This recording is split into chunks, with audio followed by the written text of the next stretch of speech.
Bem, agora a gente vai estudar o movimento de um projétil. Bem, basicamente a gente vai estudar o movimento de uma partícula sob o efeito da aceleração da gravidade. Então é como se houvesse uma partícula aqui e ela está sob o efeito unicamente da aceleração da gravidade. A gente tem um sistema de coordenadas, a gente vai precisar simplesmente de um sistema de coordenadas bidimensional com um eixo horizontal e um eixo vertical, porque o movimento, segundo o efeito da aceleração da gravidade, é um movimento horizontal. Isso acontece porque, bem, imagina que você tem um movimento que comece com a velocidade inicial, um vetor como esse daqui. Então, as variações da velocidade, então a velocidade nos instantes posteriores, elas vão pertencer ao plano definido pela velocidade inicial e pela aceleração.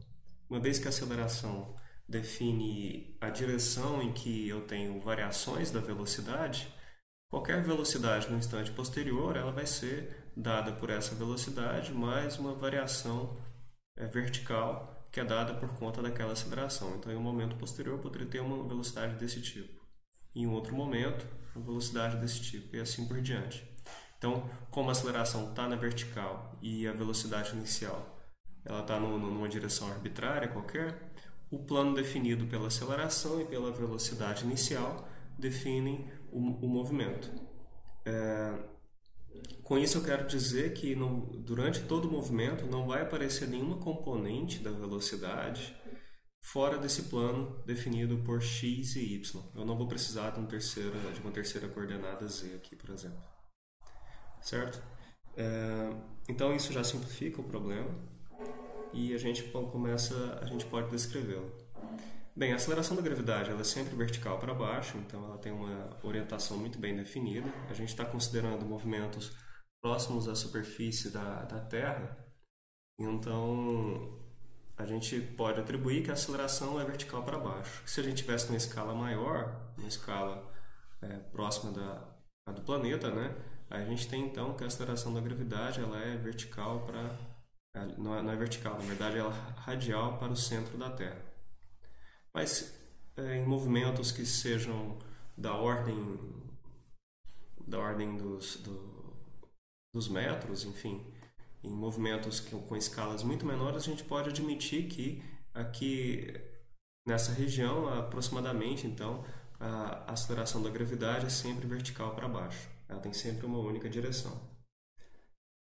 Bem, esse vetor aceleração, a gravidade, ela depende da distância com relação ao centro da Terra, né? Então a gente vai assumir que esse valor aqui, 9,80665, é o valor da aceleração da gravidade ao nível do mar, certo? Então vai depender da altitude. Em altitudes maiores, a aceleração da gravidade vai ter valor menor, mas essa variação, para todos os efeitos, a variação da aceleração da gravidade para escalas pequenas também vai ser muito pequena, e a gente pode assumir que ela vai ser constante durante todo o movimento, por mais que vamos dizer que o projétil ele pode ter alguma variação na altura, a variação dessa altura com relação ao centro da Terra, né, o raio com relação ao centro da Terra é tão pequeno que a aceleração da gravidade vai ser aproximadamente constante, tá? Aproximadamente igual a 9,8 metros por segundo ao quadrado.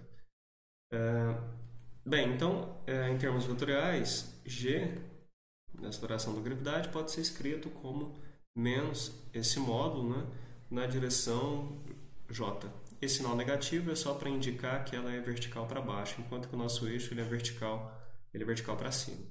Como a gente vai admitir que essa é a única aceleração que atua sobre ele, então o vetor aceleração ele é menos g na direção j. Um problema um pouco mais realista, a gente teria que considerar também a aceleração devida à força de arrasto no ar, né?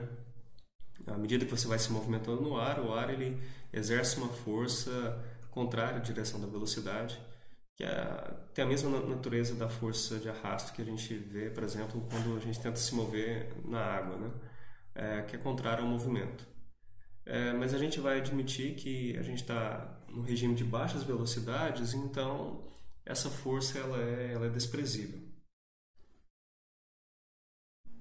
Tá, então o vetor posição R, com relação ao centro com relação à origem do sistema de coordenadas, que é esse vetor R aqui, ele pode ser escrito como uma soma de uma componente horizontal com uma componente vertical.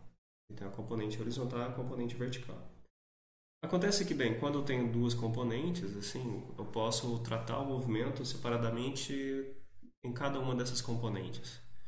Na verdade, aqui para esse problema, como a aceleração ela tem a direção vertical, é bastante conveniente a gente tratar as duas coordenadas de maneira separada.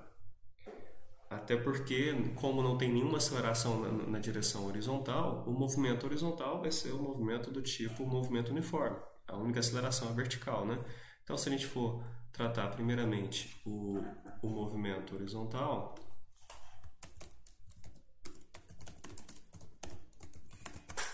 ele seria algo, ele vai ser algo da seguinte forma, olha. Bem, antes de entrar no mérito desse movimento, vamos só pensar nas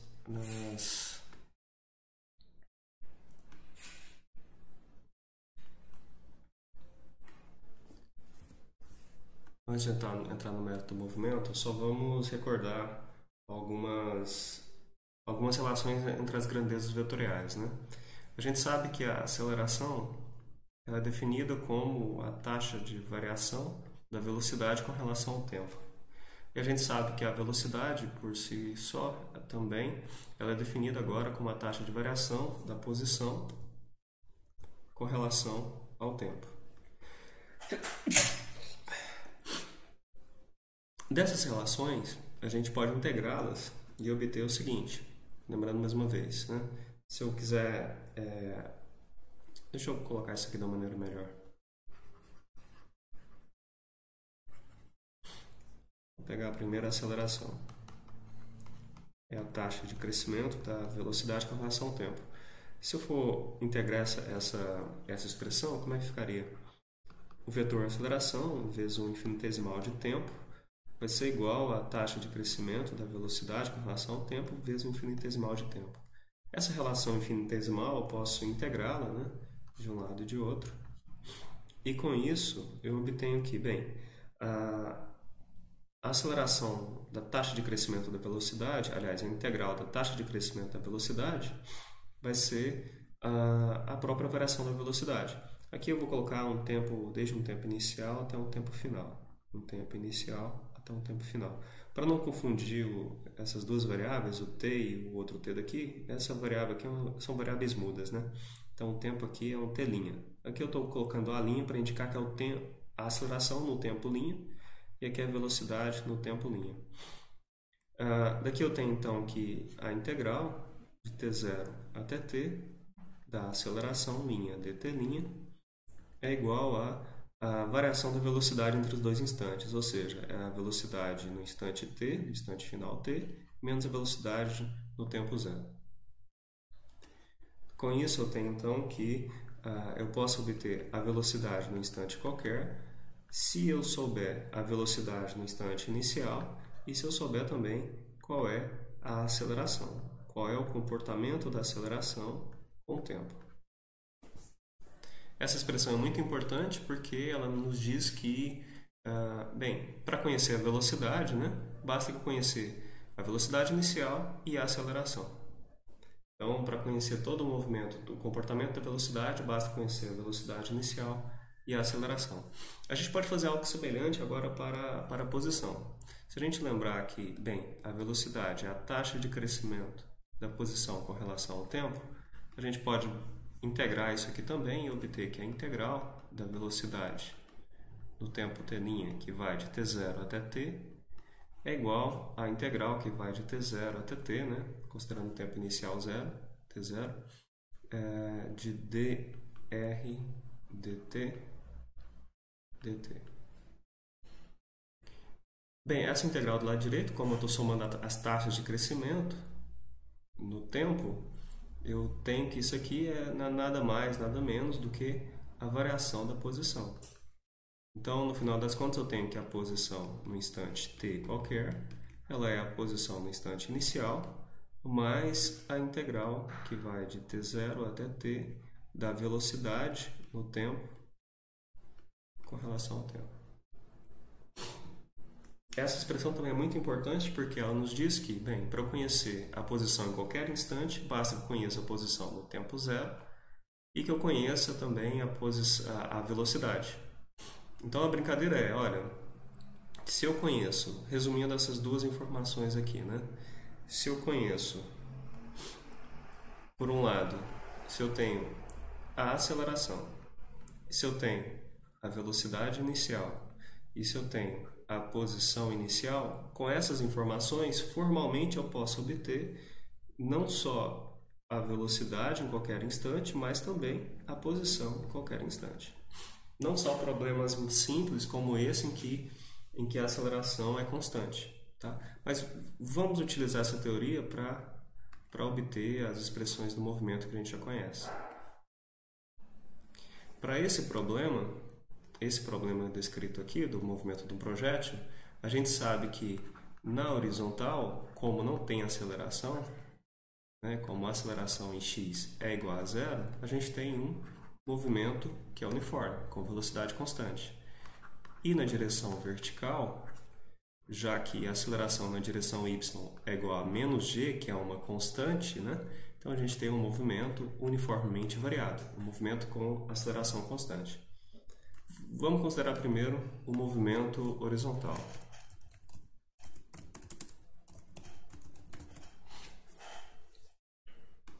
Movimento horizontal.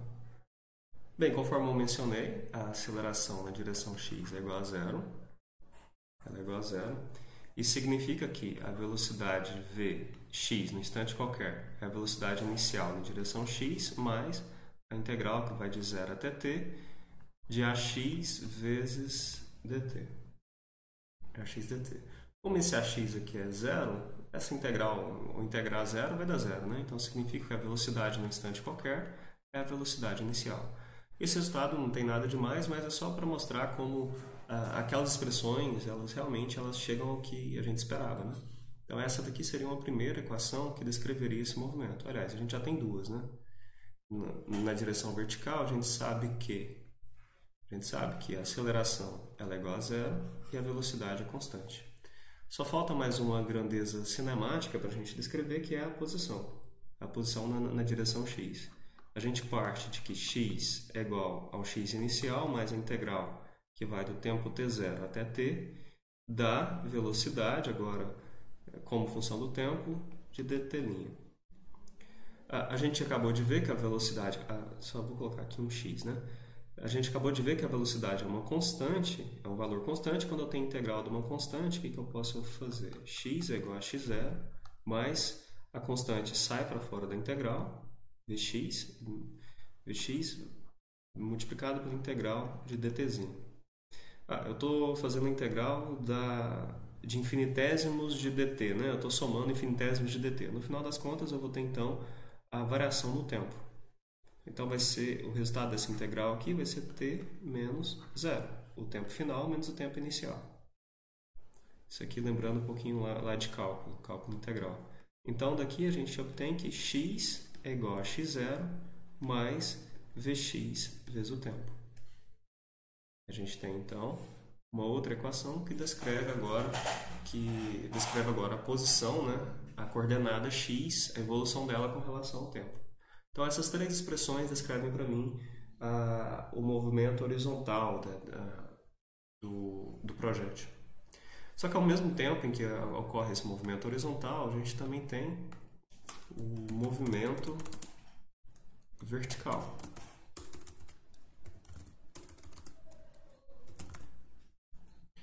Bem, na direção vertical, o que a gente vai ter diferente é que a gente tem uma aceleração na direção y que é diferente de zero. Por sinal, essa aceleração é constante, né? Ela vale menos g. Eu vou deixar em termos de g, não vou substituir pelo valor que a gente tem aqui, porque isso pode variar de problema a problema. Tá? Em algumas situações ele pode aproximar aquilo de 10 ou de algum outro valor.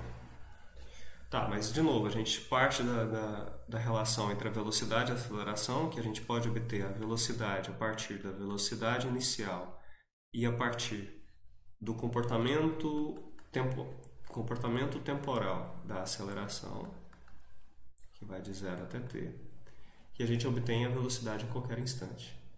Agora, a aceleração aqui, ela é uma constante, né? Ao invés de depender do tempo, ela é uma constante. Como a gente acabou de ver anteriormente, quando a gente tem uma integral de uma constante, a constante sai para fora da integral. Então, dx é igual a v0x. Eu já vou substituir o valor. Menos g, né? É negativo. Integral de 0 até t de dt'. A integral de dt' não é nada mais do que t menos 0. Então, o resultado aqui vai dar t, né? Então, a gente tem que a velocidade no instante, vou colocar como função do tempo, explicitar a dependência com o tempo. A velocidade no instante t é igual à velocidade no instante 0 menos a aceleração da gravidade vezes o tempo. Que é a mesma expressão que a gente obtinha para o movimento uniformemente variado, né? Só que agora a aceleração a gente explicitou que vale menos g. Eu vou também deixar claro aqui que o x é função do tempo. Então aqui é x de t. Certo, agora falta a gente determinar a posição, né? O y. A gente vai adotar o mesmo procedimento que y no instante t, né? Vai ser o y0 mais a integral, que vai de 0 até t, da velocidade na direção y com relação ao tempo. Essa integral é no tempo também. Só que agora essa velocidade... Aliás, eu coloquei x aqui em cima, mas o correto é y.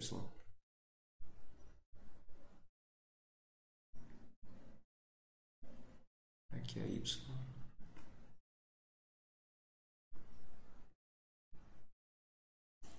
Tá, então eu vou fazer a integral de vy. Tá bom. Então, eu tenho que y é igual a y0 mais integral de 0 até t. A velocidade, a dependência temporal de y é dada por v0y menos gt. É uma função linear, né? Aqui é um t', porque eu estou substituindo no tempo t'. Então, a variável muda que eu uso para integração. Tá, então aqui eu tenho uma integral de uma soma, isso aqui vai ser a soma das integrais. Mais a integral de 0 até t, vou separar v0y dt', menos a integral de 0 até t de gt' dt'. Essa primeira integral aqui, a gente já realizou uma integral semelhante a ela, né? Que é uma constante vezes dt'. Isso aqui vai dar v0y vezes t. Aí de lá, eu tenho uma constante, g aqui, ela vai sair para fora da integral. Então, eu vou ter a integral de 0 até t de t' dt'. Para resolver essa integral, a gente tem que lembrar lá da tabela de integrais, que certamente vocês veem em cálculo, e que quando a gente tem a integral de uma função x elevado a n dx, vou colocar a integral indefinida aqui, essa integral vai dar x elevado a n-1 dividido por n-1, em que esse n é diferente de menos 1. Tá, então aqui, no final, nessa integral que a gente tem aqui, a gente tem uma potência também, né? A variável, quando a integrando está elevada a um expoente, nesse caso o expoente é 1. Então o resultado vai ser, disso daqui, vai ser t elevado ao quadrado, eu tenho que somar mais 1 no expoente e dividir por 2. Dividir pelo expoente. Então t ao quadrado dividido por 2. O resultado disso daqui, então, é que y é igual a y0 mais v0y vezes t menos g vezes t ao quadrado dividido por 2. Essa, por fim, é a expressão que a gente obtém para descrever a posição no sentido y, né? A coordenada y em função em função do tempo.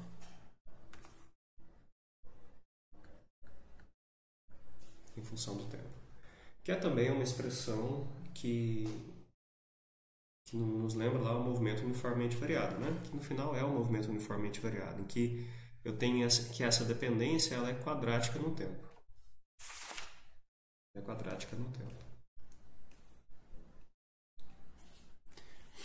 Então, no final das contas, só deixa eu... A gente tem então essas 6 expressões, né? Aliás, esqueci de circular uma aqui.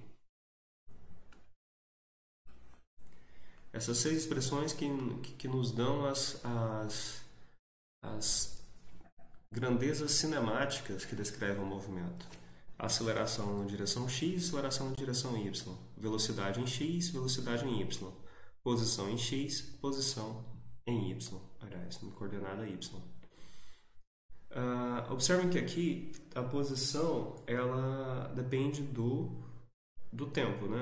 Tanto no sentido quanto no outro. Então aqui eu tenho, vou reescrever, eu tenho x de t é igual a x0 mais v0x, como o vx é constante, eu vou colocar vx vezes o t, e o y é y0 mais v0y, agora é bom pôr o zero para indicar que é o inicial, já que a velocidade muda, menos g vezes t ao quadrado dividido por 2. A gente tem essas duas. Então a gente tem a posição x, a coordenada x e y com relação ao tempo. Essas são equações paramétricas para a posição da partícula, a posição do projétil. Por que paramétricas? Porque elas dependem desse parâmetro t. O tempo ele entra como um parâmetro que descreve o movimento. Mas, dado esse movimento, a gente consegue determinar qual vai ser a trajetória com uma função do tipo y em função de x. Y em função de x. A gente consegue determinar essa trajetória. Uma vez que a gente determine a relação funcional entre y e x, a gente determina também qual é a forma dessa trajetória. Tá, para a gente determinar essa trajetória, vamos simplificar o problema e vamos considerar que x0 e y0 são 0, 0, ou seja, o movimento partiu da origem do sistema de coordenadas. Isso aqui não é uma necessidade, é só para a gente não carregar constantes demais, tá? Tá bom, para fazer isso, então a ideia é que, o procedimento é que eu isole o tempo na expressão da posição x, né, em termos de x, e substitua na expressão de baixo. Daquela expressão de cima, eu obtenho que x menos x0 dividido por vx é igual ao tempo, né? Eu só isolei o tempo naquela expressão ali de cima. Então, eu posso utilizar essa relação para assumir com a dependência temporal de y. Com isso, eu substituo por uma dependência de t. Eu já disse que o x0 é igual a 0, então eu vou até sumir aqui. Então, fica x sobre vx. Substituindo na outra relação, então eu tenho que y num instante qualquer, o y0 eu já assumi que é 0, é igual a v0y multiplicado por x sobre vx. E aqui é menos g dividido por 2, x sobre vx, isso aqui está elevado ao quadrado. Então, eu posso reescrever essa equação, ela vai ficar da seguinte forma: y em função de x vai ser então dado por v0y sobre vx menos 2 vezes vx elevado ao quadrado, e aqui eu tenho g ali em cima, né? Vou colocar esse sinal aqui. Menos g dividido por 2 vx ao quadrado. E x elevado ao quadrado aqui. Aqui eu quis separar os parâmetros que estão multiplicados por x e x ao quadrado para explicitar que a relação de y com x é uma relação que tem um termo linear e tem um termo quadrático. Isso significa que é uma equação quadrática. Em outras palavras, essa equação é uma equação de uma parábola. de uma parábola. Notem que o coeficiente angular, aliás, o coeficiente que multiplica x ao quadrado, ele é negativo, né? Já que a gente assumiu g positivo. Esse g, desde o início, ele é o módulo da aceleração da gravidade. E aqui eu tenho alguma coisa positiva, então o coeficiente que multiplica por x ao quadrado é negativo.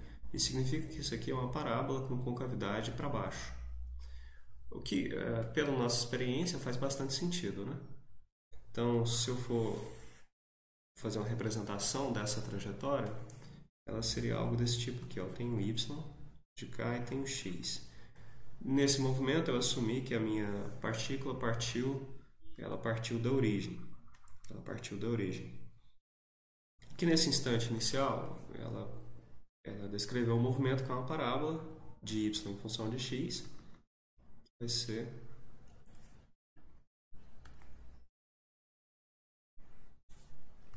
eu não vou conseguir desenhar a parábola perfeita, mas vai ser algo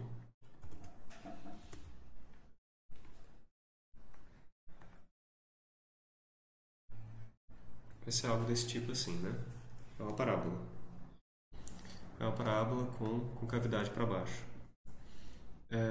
E a gente tem aqui, no ponto inicial, a gente tem o vetor velocidade inicial, o vetor v0. Esse vetor ele pode ser decomposto em uma componente horizontal e uma componente vertical. A componente horizontal dele, para a gente obter essas componentes, basta a gente traçar aqui uma paralela ao eixo vertical e uma paralela ao eixo horizontal. Os pontos em que essas paralelas encontram os eixos coordenados são os pontos em que são as coordenadas das componentes dessa velocidade. Então, eu tenho uma componente horizontal aqui e tenho uma componente vertical. Esse aqui é o vetor velocidade inicial e essas são as componentes dele. Então, eu tenho aqui a velocidade na direção x, que por ser constante, eu vou tirar o índice zero, e aqui eu tenho a velocidade inicial na direção y. Aqui, diferentemente, como eu tenho um movimento variado aqui na direção vertical, né? Então essa aqui é a velocidade inicial. Seria uma velocidade inicial. E uma coisa que caracteriza esse movimento é esse ângulo inicial aqui, né? Vou chamar de alfa zero, que é o ângulo que a velocidade faz com a direção, com o sentido positivo do eixo x no início do movimento.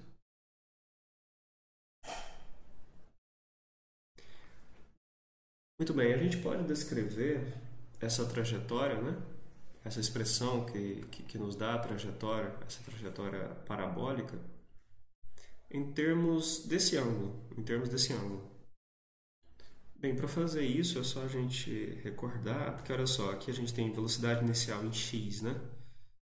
A gente tem que recordar a relação dessas componentes com o vetor inicial. A gente sabe que, bem, a componente horizontal, Vx, ela vai ser dada pelo módulo do vetor, né, do qual ela está se decompondo, multiplicado, uma vez que ela é o cateto adjacente, então ela vai ser multiplicado pelo cosseno de alfa zero.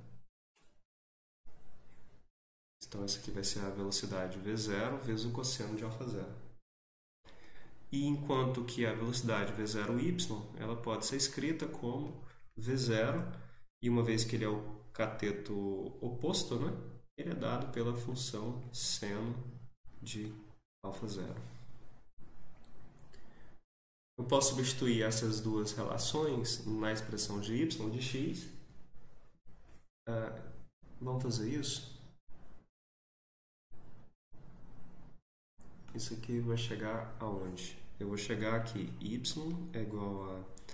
Bem, V0y é V0 vezes seno de alfa zero. O Vx é V0 vezes cosseno de alfa zero. Multiplicado por x menos g dividido por 2 vezes Vx está elevado ao quadrado, então vou ter V0 ao quadrado. E aqui cosseno de alfa 0 elevado ao quadrado. Isso aqui tudo está multiplicado por x ao quadrado. Eu vou poder simplificar esse x0 aqui, né? Seno dividido por cosseno é nada mais do que a tangente. Então aqui eu vou chegar à conclusão que eu tenho a tangente de alfa 0 multiplicada por x menos, aqui no denominador, 2v0 ao quadrado vezes o cosseno ao quadrado de alfa 0. Lá em cima eu tenho g. Tudo isso aqui multiplicado por x ao quadrado.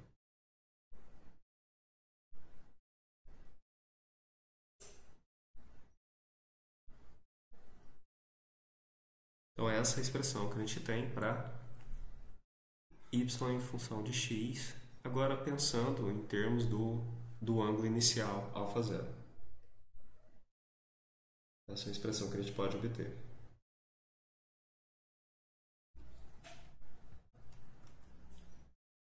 Bem, vamos considerar um exemplo. Vamos considerar esse problema aqui. Bem, aqui a gente tem um problema de uma nadadora que tem, ele deu o peso dela, 510 newtons.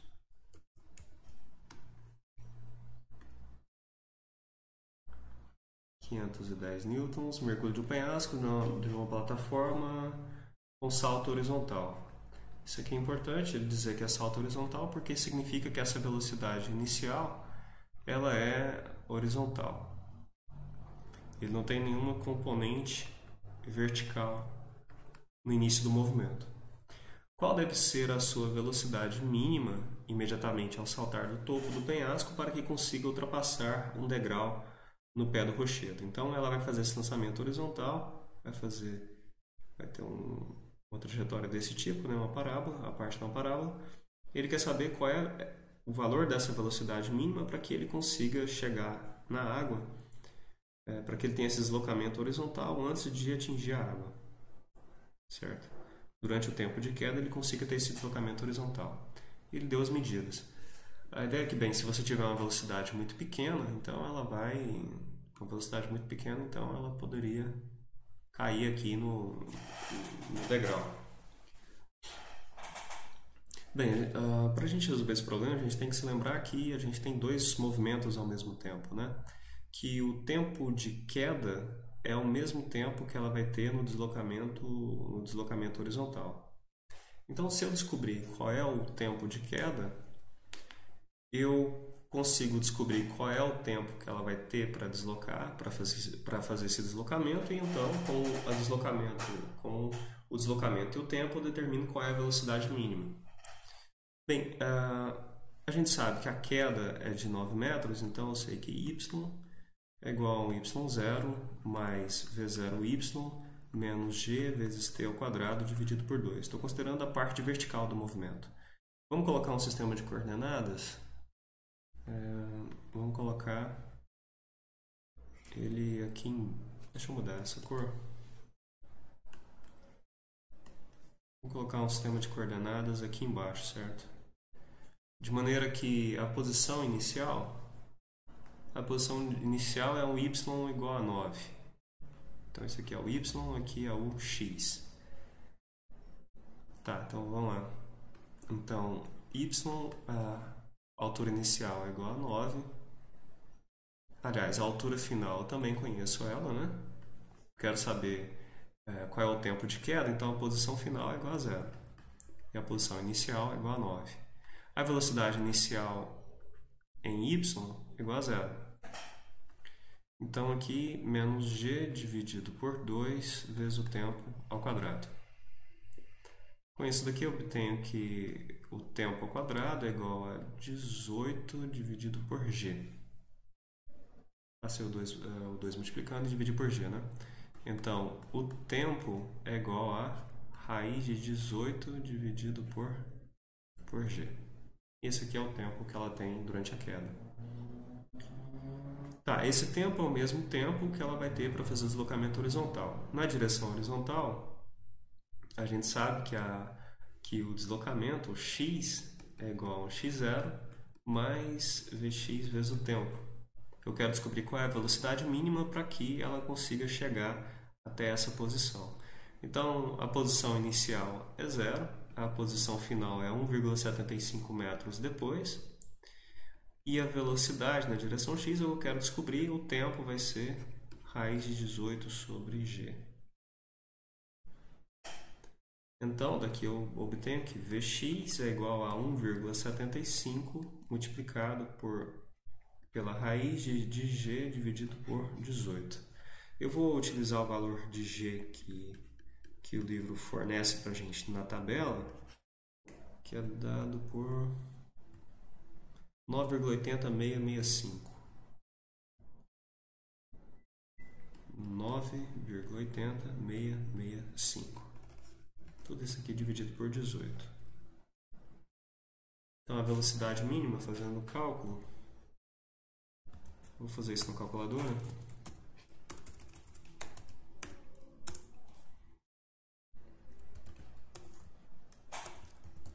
Isso vai dar